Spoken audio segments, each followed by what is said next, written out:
ओम शांति। आज 22/4/21 के महावाक्य बाबा ने आज हम बच्चों को बताया। संपूर्ण भारतवर्ष को बाबा सेल्वेज करने आए, सारे विश्व को सेल्वेज करने आए। मीठे बच्चे, बाप आए हैं भारत को सेल्वेज करने। तुम बच्चे इस समय बाप के मददगार बनते हो। भारत ही प्राचीन खंड है। आज का प्रश्न है, ऊंची मंजिल में रुकावट डालने वाली छोटी छोटी बातें कौन सी हैं? बहुत अच्छा उत्तर आ जाया है। अगर जरा भी कोई शौक है, अनासक्त वृत्ति नहीं है, मान लो अच्छा खाने की, अच्छा पहनने की, बुद्धि कहीं जा रही है, अटक रही है, खाने में बुद्धि भटकती रहती, तो यह बातें ऊंची मंजिल पर पहुंचने में अटक डालती हैं। इसलिए बाबा कहते हैं, बच्चे वनवाह में रहो। तुम्हें तो सब कुछ भूलना है, यह शरीर भी याद न रहे। ओम शांति। बच्चों को ये समझाया है कि ये भारत ही अविनाशी खंड है और इसका असुल नाम है ही भारत खंड। हिंदुस्तान नाम तो बाद में पड़ा। भारत को कहा जाता है स्पिरिचुअल खंड। यह प्राचीन खंड है नई दुनिया में। जब भारत खंड था तो और कोई खंड थे नहीं। मुख्य है ही इस्लामी, बौद्धी और क्रिश्चियन। अभी तो बहुत खंड हो गए हैं। भारत अविनाशी खंड है, उसको ही स्वर्ग और हेवन कहा जाता है। नई दुनिया में नया खंड एक भारत ही है। नई दुनिया रचने वाला परमपिता परमात्मा, स्वर्ग का रचयिता, हेवनली गॉड फादर। भारतवासी जानते हैं कि यह भारत अविनाशी खंड है। भारत स्वर्ग था। जब कोई मरता है तो अमूमन लोग कह देते हैं ना, स्वर्ग पधारा। समझते हैं स्वर्ग कहाँ ऊपर में है। दिलवाड़ा मंदिर में भी वैकुंठ के चित्र छत में दिखाए। यह किसी की बुद्धि में नहीं आता है। भारत ही हेवन था, अब नहीं है। अभी तो हेल है ना, तो यह भी अज्ञान ठहरा। ज्ञान और अज्ञान दो चीजें होती हैं। ज्ञान को कहा जाता है दिन, अज्ञान को कहा जाता है रात। घोर सोझरा और घोर अंधियारा कहा जाता है। सोझरा माना राइज, प्रकाश, अंधियारा माना फॉल, पतन। मनुष्य सूर्य का फॉल देखने के लिए सनसेट पर जाते हैं, जहाँ एक और प्रकाश और अंधकार की कहानी है, वहीं दूसरी ओर बाबा क्या बता रहा है, उत्थान और पतन की भी कहानी है। अब वह है तो हद की बातें। इसके लिए कहा जाता है ब्रह्मा का दिन और ब्रह्मा की रात। अब ब्रह्मा तो है प्रजापिता, तो जरूर प्रजा का पिता हुआ ना। ज्ञान अंजन सतगुरु दिया, अज्ञान अंधेर विनाश, कहते हैं ना।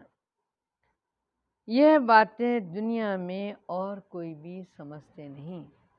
यह है नई दुनिया के लिए नई नॉलेज। हेवन के लिए हेवनली गॉड फादर की नॉलेज चाहिए। गाते भी हैं, फादर इज नॉलेजफुल, तो टीचर हो गया। फादर को कहा ही जाता है पतित पावन, और कोई को पतित पावन कह नहीं सकते, श्री कृष्ण को भी नहीं कह सकते हैं। फादर तो सबका एक ही है। श्री कृष्ण तो सबका फादर है नहीं, वह तो जब बड़ा हो शादी करे तब तो बच्चे हो ना, एक दो बच्चे का बाप बनेगा। राधे कृष्ण को प्रिंस प्रिंसेस कहा जाता है। कभी स्वयंवर भी हुआ होगा, शादी के बाद ही माँ बाप बन सकते हैं। उनको कभी कोई वर्ड गॉड फादर कह नहीं सकते। वर्ड गॉड फादर सिर्फ एक निराकार बाप को कहा जाता है। ग्रेट ग्रेट ग्रैंडफादर शिव बाबा को नहीं कह सकते। किसको कहेंगे? हाँ, ग्रेट ग्रेट ग्रैंडफादर शिव बाबा को नहीं कहेंगे। ग्रेट ग्रेट ग्रैंडफादर है प्रजापिता ब्रह्मा, उनसे बिरादरी निकलती है। वे इनकॉर्पोरियल गॉड फादर है, निराकार आत्माओं का बाप है। निराकारी आत्माएं जब यहाँ शरीर में हैं तब भक्ति में पुकारती हैं। यह सब तुम नई बातें सुनते हो। यथार्थ रीति कोई भी शास्त्र में नहीं है। बाप कहते हैं, मैं सन्मुख बैठ तुम बच्चों को क्या करता हूँ? समझाता हूँ। क्या समझाता है? यह सारा ज्ञान फिर गुम हो जाता है। फिर जब बाप आए हैं तब आकर यथार्थ ज्ञान सुनाए। बच्चों को ही सम्मुख आकर समझाकर वर्षा देते, फिर बाद में शास्त्र बनते हैं। यथार्थ तो बन न सके, क्योंकि सच की दुनिया ही खत्म हो, झूठ खंड हो जाता है। तो झूठी चीज ही होगी, क्योंकि उतरती कला ही होती है। सच से चढ़ती कला हो जाती। भक्ति है रात, अंधियारे में ठोकरें खानी पड़ती हैं, माथा टेकते रहते हैं। ऐसा घोर अंधियारा मनुष्यों को तो कुछ भी पता नहीं पड़ता। दर दर धक्के खाते रहते हैं। इस सूर्य का भी राइज और फॉल होता। जो बच्चे जाकर देखते हैं, अब तो तुम बच्चों को ज्ञान सूर्य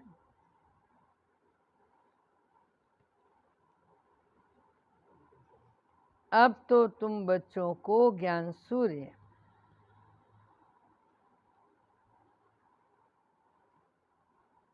उदय होना देखते, ज्ञान सूर्य का उदय होना देखते रहते। Rise of Bharat, downfall of Bharat. Bharat ऐसे डूबता है जैसे सूर्य डूबता है। सत्यनारायण की कथा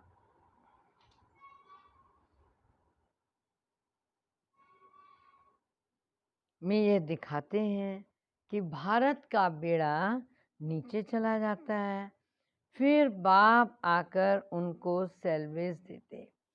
तुम इस भारत को फिर से सैल्वेज करते हो, यह तुम बच्चे ही जानते हो। तुम निमंत्रण भी देते हो। नव निर्माण प्रदर्शनी भी नाम ठीक है। नई दुनिया कैसे स्थापन होती है, उसकी प्रदर्शनी चित्रों द्वारा समझानी दी जाती। तो वही नाम चला आए तो अच्छा है ना। नई दुनिया कैसे स्थापन होती, राइज कैसे होती, यह तुम दिखाते हो। जरूर पुरानी दुनिया फॉल होती तो दिखाते राइज कैसे होता। ये भी एक स्टोरी है। राज्य लेना और गंवाना। 5000 वर्ष पहले क्या था? कहेंगे सूर्यवंशियों का राज्य था, फिर चंद्रवंशी राज्य स्थापन हुआ। वह तो एक दो से राज्य लेते। दिखाते हैं फलाने से राज्य लिया, वह कोई सीढ़ी आदि नहीं समझते। यह तो बाप समझाते हैं। क्या समझाते हैं? कि तुम गोल्डन एज में थे, फिर सिल्वर एज में आ गए हो, सीढ़ी उतरते आए हो। यह 84 जन्मों की सीढ़ी है। सीढ़ी उतरनी होती है, फिर चढ़नी भी होती है। डाउनफॉल का भी राज समझाना होता है। भारत का डाउनफॉल कितना समय, राइज कितना समय। फॉल एंड राइज ऑफ भारतवासी, विचार सागर मंथन करना होता है। मनुष्यों को टेम्पटेशन में कैसे लाएं, और फिर निमंत्रण भी देना है। भाइयों बहनों आकर समझो, बाप की महिमा तो पहले बतानी है। शिव बाबा की महिमा का एक बोर्ड होना चाहिए। पतित पावन, ज्ञान का सागर, पवित्रता सुख शांति का सागर है, संपत्ति का सागर है, सर्व का सद्गति दाता, जगत पिता, जगत शिक्षक, जगत गुरु शिव बाबा से आकर अपना सूर्यवंशी, चंद्रवंशी वर्षा लो, तो मनुष्यों को बाप का पता पड़े। बाप की और श्री कृष्ण की महिमा अलग अलग है। यह तुम बच्चों की बुद्धि में बैठा हुआ है। सर्विसेबल बच्चे जो हैं वो सारा दिन दौड़ा दौड़ी करते हैं, अपनी लौकिक सर्विस होते भी छुट्टी ले सर्विस में लग जाते हैं। यह है ही ईश्वरीय गवर्नमेंट। खास बच्चियां हैं, अगर ऐसी सर्विस में लग जाएं तो बहुत नाम निकाल सकती हैं। सर्विसेबल बच्चों की पालना तो अच्छी रीति होती रहती, क्योंकि शिव बाबा का भंडारा भरपूर है। जिस भंडारे से खाया वह भंडारा भरपूर, काल कंटक दूर। तुम हो शिववंशी, वह रचता ये रचना। बाबुल नाम बहुत मीठा है, शिव साजन भी तो है ना। शिव बाबा की महिमा ही अलग है। निराकार अक्षर लिखने से समझते हैं उनका कोई आकार नहीं है। बिलवेड मोस्ट शिव बाबा, अरे परम प्रिय तो लिखना ही है ना। इस समय लड़ाई का मैदान है, उनका भी है तो तुम्हारा भी है। हाँ, आसुरी संपद और दैवी संपद में आपस में झगड़ा है ना। शिव शक्तियाँ नॉन वायलेंस गाई जाती, परंतु चित्रों में देवियों को भी हथियार दे हिंसा दिखा दी। वास्तव में तुम योग अथवा याद के बल से विश्व की बादशाही लेते हो। हथियारों आदि की बात ही नहीं है। गंगा का प्रभाव बहुत है, बहुतों को साक्षात्कार भी होता है। भक्ति मार्ग में समझते हैं गंगा जल मिले तो उद्धार हो, इसलिए गुप्त गंगा कहते रहते हैं। हमारे सनातन धर्म में अगर कोई जाने लगता है तो कहते हैं गंगा जल डालो, तुलसी डालो। आज आप देख रहे हो कोरोना से कितने लोग जा रहे हैं, ना गंगा जल मिलता है और न तुलसी मिलती है। गंगा जल बाबा कहते हैं, इसीलिए गुप्त गंगा कहते हैं बाण मारा गंगा निकली। हाँ, गौ मुख से गंगा दिखाते, तुम पूछते हो तो कहेंगे गुप्त गंगा निकल रही। मालूम है प्रसंग कहाँ का है? जब महाभारत में भीष्म पितामह जाने लगे और उन्होंने अर्जुन से कहा, हे अर्जुन मुझे कुछ प्यास लगी है, तो अर्जुन ने वहीं बाण मारकर पानी निकाल दिया था, तो गुप्त गंगा कहलाती है। बाबा ने कहा मनुष्य ने बहुत बातें बनाई, त्रिवेणी पर भी सरस्वती को गुप्त दिखाया। यहाँ तो एक की बात, सिर्फ अलिफ और बस। अल्लाह आकर बहिष्ठ स्थापन करते हैं, खुदा हेवन स्थापन करते हैं, ईश्वर स्वर्ग स्थापन करते हैं। वास्तव में ईश्वर तो एक है। यह तो अपनी अपनी भाषा में भिन्न भिन्न नाम रख दिए, परंतु समझते हैं कि अल्लाह से जरूर स्वर्ग की बादशाही ही मिलेगी। यहाँ तो बाप कहते हैं मन मना भव, बाप को याद करने से वर्षा जरूर याद आएगा।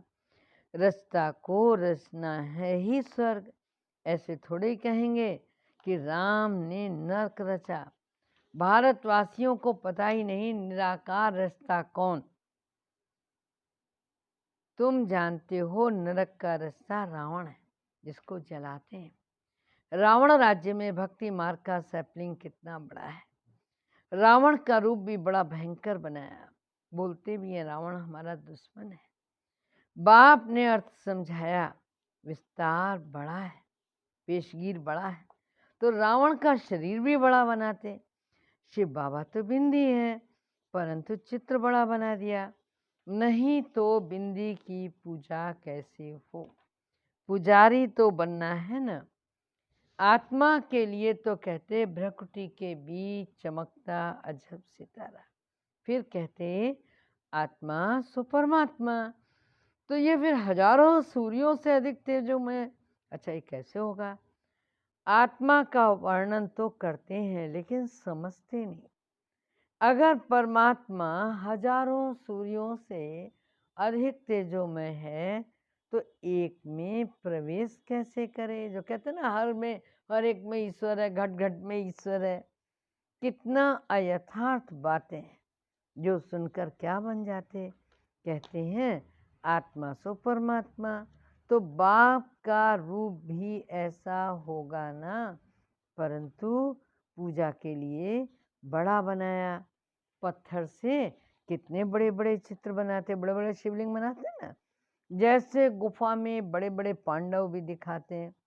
बोर्ड में भी पहले बाप की महिमा होनी चाहिए, बाप की महिमा फुल लिखनी है। यह बातें तुम बच्चों की भी बुद्धि में नंबरवार पुरुषार्थ अनुसार आती हैं। इसीलिए महारथी घोड़े सवार कहा जाता है, हथियार आदि की बात नहीं। बाप तो बुद्धि का ताला खोल देते हैं। ये गोदरेज का ताला तो कोई खोल ना सके। बाप के पास मिलने आते, बाबा बच्चों से पूछते अच्छा आगे कब मिले थे, इस जगह पर इस दिन कब मिले हो? तो बच्चे कहते हैं हाँ बाबा 5000 वर्ष पहले मिले थे। यह बातें और कोई तो पूछ ही नहीं सकता। कितनी गोई समझने की बातें, कितनी ज्ञान की युक्तियाँ बाप समझाते हैं, परंतु धारणा नंबरवार होती है। शिव बाबा की महिमा अलग है, ब्रह्मा विष्णु शंकर की महिमा भी अलग है। हर एक का पाठ अलग अलग है, एक न मिले दूसरे से। यह अनादि ड्रामा है और वही फिर रिपीट होता है। अभी तुम्हारी बुद्धि में बैठा हुआ है, क्या बैठा है? हम कैसे मूल वतन में जाते हैं, फिर आते हैं पार्ट बजाने के लिए। जाते हैं वाया सूक्ष्म वतन। आने के समय सूक्ष्म वतन नहीं है। सूक्ष्म वतन का साक्षात्कार कभी किसी को होता ही नहीं है। सूक्ष्म वतन का साक्षात्कार कराने के लिए तपस्या नहीं करते, क्योंकि उनको कोई जानते नहीं है।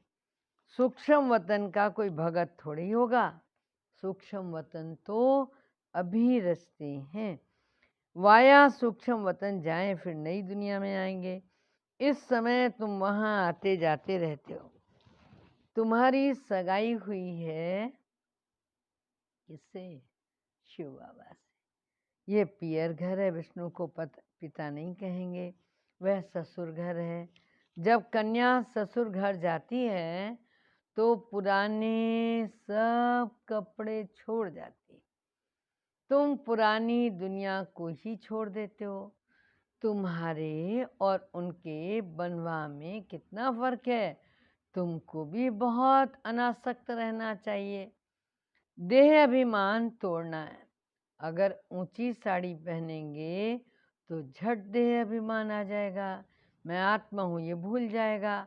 अरे इस समय तो तुम हो ही बनवा में, वनवा और वानप्रस्थ एक ही बात है। शरीर ही छोड़ना है तो साड़ी नहीं छोड़ेंगे क्या? हल्की साड़ी मिलती है तो कई बार दिल छोटी हो जाती दीदियों की, तो बाबा कह रहा दिल ही छोटी हो जाती। अरे इसमें तो खुश होना चाहिए। अच्छा हुआ हल्का वस्त्र मिला, अच्छी चीज़ की तो संभाल बहुत करनी पड़ती है। यह पहनने की छोटी छोटी बातें भी ऊंची मंजिल पर पहुंचने में अटक डालती हैं। मंजिल बहुत बड़ी है। कथा में भी सुनाते हैं ना कि पति को कहा यह लाठी भी छोड़ दो, बाप कहते यह पुराना कपड़ा है, ये पुरानी दुनिया खलास होनी है, इसलिए इस सारी दुनिया से बुद्धि योग तोड़ना है। इसको बेहद का सन्यास कहा जाता है। सन्यासियों ने तो हद का सन्यास किया है, अब तो फिर वे अंदर आ गए। आगे तो उनमें बहुत ताकत थी, उतरने वालों की महिमा क्या हो सकती है। नई नई आत्माएं भी पिछाड़ी तक आती रहती हैं पाठ बजाने, उनमें क्या ताकत होगी। तुम तो पूरे 84 जन्म लेते हो। यह सब समझने के लिए कितनी अच्छी बुद्धि चाहिए। सर्विसेबल बच्चे सर्विस में उछलते रहेंगे। ज्ञान सागर के बच्चे ऐसा भाषण करें जैसे बाबा उछलता है, फंक नहीं होना चाहिए। हाँ, अच्छा मीठे मीठे सिक्की लदे बच्चों प्रति माता पिता बाप दादा का याद प्यार और गुड मॉर्निंग। रूहानी बाप की रूहानी बच्चों को नमस्ते। धारणा के लिए मुख्य सार, बुद्धि से बेहद का संन्यास करना है। वापस घर जाने का समय है, इसलिए पुरानी दुनिया और पुराने शरीर से अनासक्त रहना है। दूसरी पॉइंट है ड्रामा की हर सीन को देखते हुए सदा हर्षित रहना है। आज का वरदान है अपने हाईएस्ट पोजीशन में स्थित रहकर हर संकल्प बोल और कर्म करने वाले संपूर्ण निर्विकारी भाव। क्या भाव? संपूर्ण निर्विकारी भाव। संपूर्ण निर्विकारी अर्थात किसी भी परसेंट में कोई भी विकार की तरफ आकर्षण न जाए, कभी उनके वशीभूत न हो। कल बाबा ने क्या कहा था? झुकाना आना चाहिए। हाँ, इन विकृतियों के, इन आकर्षणों के अधीन नहीं होना चाहिए, वशीभूत न हो। हाईएस्ट पोजीशन वाली आत्माएं कोई भी साधारण संकल्प भी नहीं कर सकती, तो जब कोई भी संकल्प व कर्म करते हो तो चेक करो, जैसा ऊंचा नाम वैसा ऊंचा काम। अगर नाम ऊंचा काम नीचा तो भी तो नाम बदनाम कर देते हो। इसलिए लक्ष्य प्रमाण लक्षण धारण करो, तब कहेंगे संपूर्ण निर्विकारी अर्थात होलिएस्ट आत्मा हो। स्लोगन है कर्म करते करन करावन हार, बाप की स्मृति रहे तो स्वपुरुषार्थ और योग का बैलेंस ठीक रहेगा। कल भी बाबा ने कर्म और योग के बैलेंस पर हम बच्चों का अटेंशन खिंचवाया था। आज भी बाबा कह रहा है हम बच्चों का बैलेंस ठीक होना चाहिए। अच्छा, ओम शांति। योग करें।